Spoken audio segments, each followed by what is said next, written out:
Doctor Strange is another movie that Marvel will be bringing out. Again, I don't think a household name. I wasn't a big fan of the comic books. I don't know much personally about this character.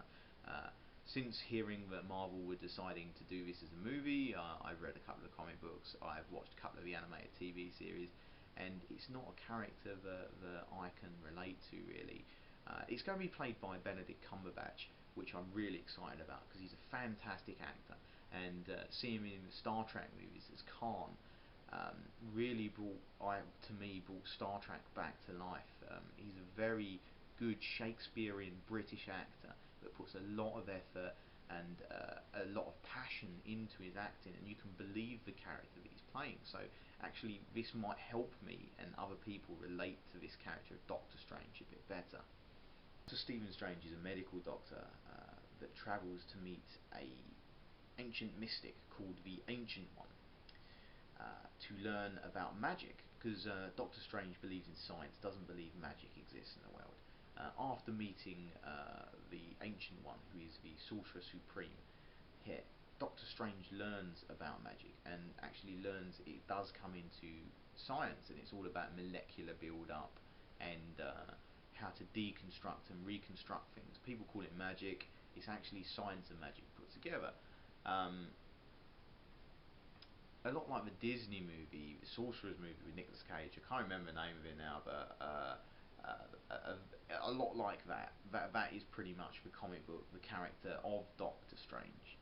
At the moment, there's not much known about the movie. If it's going to be there are talks that it's not going to be an origin story, that he's just going to come in and he will be Doctor Strange. There's talks of his origin coming into the Iron Fist TV series. So again, it's Marvel making it that you've literally got to watch everything to understand what is going on in their universe. It's a very good marketing point. It means people have to buy, have to go and see it, have to watch it, so they know what's happening in all of the movies. Because if you miss one thing, you're going to get this character turn up and people are going to be like, who's this? We don't know who he is.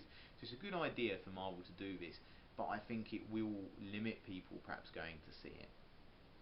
But I am looking forward to Benedict Cumberbatch in the Marvel Universe. This leads on to Avengers Infinity Wars. The Avengers Infinity Wars will be in part 1 and part 2, a year apart. Avengers Infinity Wars 1 coming out in 2018, Avengers Infinity Wars Part 2 coming out in 2019. A long way away, and I said you're going to have all these other Marvel TV series and movies coming in first, hopefully with a lot more new characters coming in. Not that we don't like the old characters, but it's going to make it different. As we said, the Avengers movies are very samey, very good, but very samey. Hopefully these next ones will have new characters, bringing in more of the Marvel Cinematic Universe and making it a lot different. We've seen Thanos in each of the Avengers movies. He was in the Avengers first, he was behind the Chitauri attack, and behind Loki, putting the Chitauri attack in place, giving Loki the scepter. We've also seen him in flashback scenes in Avengers Age of Ultron. Another spoiler, it is Thanos in the after credits of Avengers Age of Ultron, and you see him with the Infinity Gauntlet. That's where Infinity Wars comes in.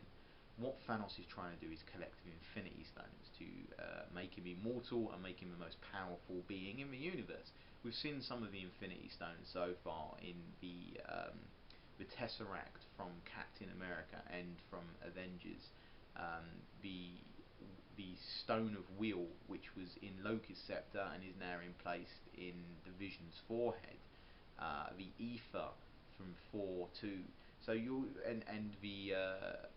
the power gem from Guardians of the Galaxy. So all of the Infinity Stones are now coming into play and connecting the universes, building up to the Avengers Infinity War, which was one of the masterpieces in the graphic novel series. It was absolutely fantastic, and I'm really looking forward to that, bringing the Guardians of the Galaxy in with the Avengers. It's going to be a massive, massive film, which is why they're doing it in 2 parts. I think you're going to see a lot of characters, and I said I wouldn't be surprised if we see a death or 2 in that. You've also got Thor Ragnarok in 2017. Again, lots of little Easter eggs in the current Avengers Age of Ultron movie for that. If it's anything to go by the comic books, it's the death of Asgard. So this might bring Thor permanently onto Earth, but might be getting rid of other characters that we're sitting for. I wouldn't like to see that. I quite enjoy the Asgard. I quite enjoyed the Thor movies, and wouldn't like to see them characters just go so easy in only the third movie. But obviously that's coming out in 2017, so there's not much storyline on what that's going to entail. Also in 2018 you have a film called Inhumans which will be coming out. I'm not going to give any of that away now. I want to do some more reading up on Inhumans. I've read a few of the comic books, but most of it was very confusing, and so this is going to be coming out in 2018, so I will be doing another up-to-date version by then. That's if I'm still going and you guys are still subscribing, watching and sharing. Thank you very much for watching this. If anyone's got any comments or anything they feel that I've spoke too much or too little about, or got anything wrong, any comic book geek can challenge me in the comments below. Please like, subscribe and share this. I'd like to carry on doing this, and I'd like to carry on informing people about reviews and the stuff that I know a little bit about.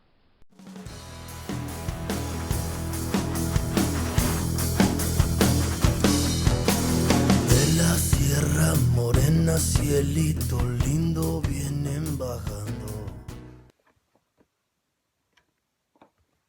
Shit, how many times did I say MCU?